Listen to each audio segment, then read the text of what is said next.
This episode of She Shields America is proudly brought to you by Nephron Nitrile and Shield Manufacturing, leaders in innovation and quality within the PPE industry. Together, they're on a mission to bring manufacturing back to America, ensuring the highest standards for protective equipment that keeps our communities safe.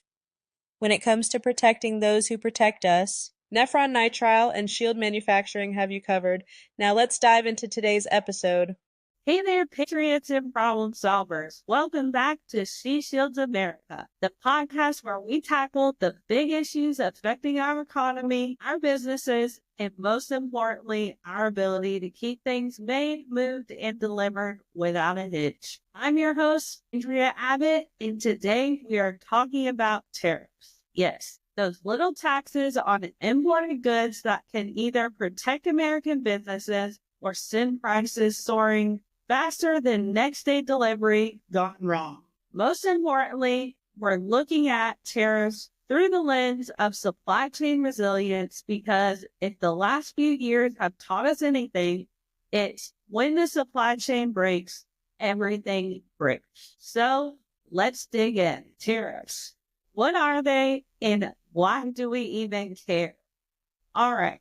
Quick refresher, tariffs are basically a tax on imported goods the government slaps on certain products, usually to protect domestic industries, aka keeping our businesses from getting crushed by cheaper foreign competitors, raise revenue because Uncle Sam always wants his cut, and encourage self-sufficiency so we don't rely too much on foreign manufacturing for critical goods like PPE, semiconductors, and let's be real, toilet paper.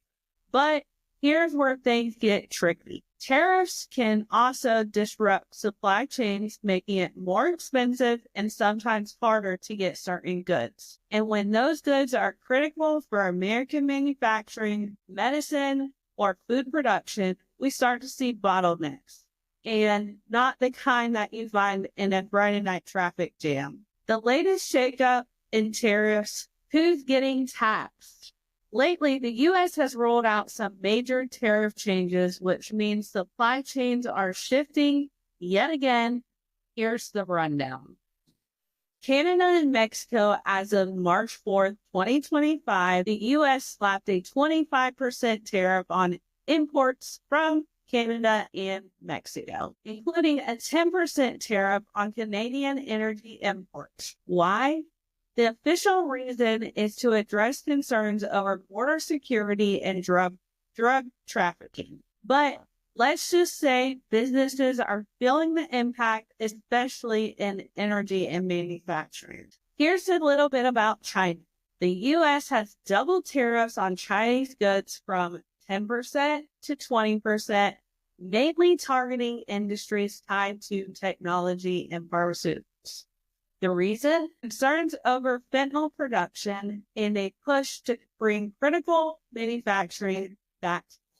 China and Canada clap back. Of course, those countries aren't taking it laying down. China has already retaliated with a tariff on U.S. agricultural imports, including soybean, pork, and beef. Ouch. That's going to hurt our farmers. Canada, they're eyeing a 25% tariff on $155 billion worth of U.S. goods, which could make everything from American-made cars to construction material more expensive. What does that mean for supply chains and your wallet? Here's the deal. Every time a new tariff goes into effect, supply chains adjust, reroute, or break entirely. What does that mean for us? Manufacturing delays. If a company can't get the materials they need affordably, they have to raise prices or slow down production. Good luck getting that new fridge on time. The next thing is price hikes on essentials. Everything from food to fuel could cost more because tariffs drive up costs somewhere along the supply chain. More made in America manufacturing. Eventually, the silver lining, some companies are using this as the push they need to move production back to the U.S. It won't happen overnight, but tariffs are nudging industries towards reshoring or nearshoring, aka moving production to our friendly neighbor like Mexico instead of China to solve this issue. We will be right back after this commercial break. You're a coward. You're a pest. Nobody wants you. Nobody likes you. You make everything harder. I hate you. Leave. You are just full of raising questions and never having an answer. I didn't have you in my mind. I didn't know who you were. At 21, I wanted to do so much more. You're in my brain. You're in my spine. And because you're in those places, you're in every part of me. When I got the MRI and it said the lesions were synonymous with you, I knew that my life was going to change. When I first met you, I had a newborn son. And throughout that process, you introduced yourself into my life. You caused me to wake up in the morning and think, this might be the last day I ever walk. The tremors, the body shakes, those things I'll never forget. So these tears is actually joy because of all the things I can do. I became stronger the moment you told me that I'd never be strong again. You've taken the simple joys in life away and made me appreciate them more. If it wasn't for you, I would have never met her. She's a beast. I'm walking the aisle with nothing, and I'm gonna stand there and say I do.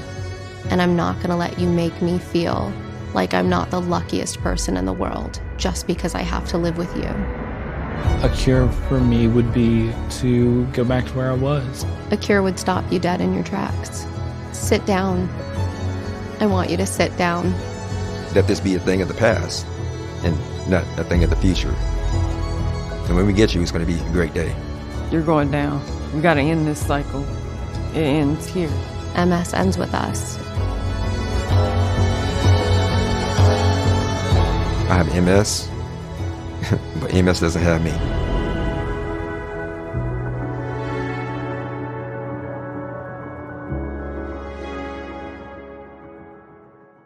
So we are back. And what is the solution to this problem? The answer is the long game, reshoring and supply chain resilience. So what's next? We're in the middle of a major shift in global trade. And if there's one thing businesses are learning, it's this. Relying too much on overseas suppliers is risky. Take semiconductors, for example. We learned the hard way that outsourcing chip production to China and Taiwan meant that when the world shut down, so did car production, tech manufacturing, and even our defense industry. Now, the U.S. is investing billions into bringing semiconductor manufacturing back home, a move that could protect our economy and create jobs. Other industries are catching on too. Logistic companies are diversifying their suppliers. Manufacturers are rethinking supply chains to keep production closer to home. And consumers are shifting towards American-made products, even if they cost a little bit more.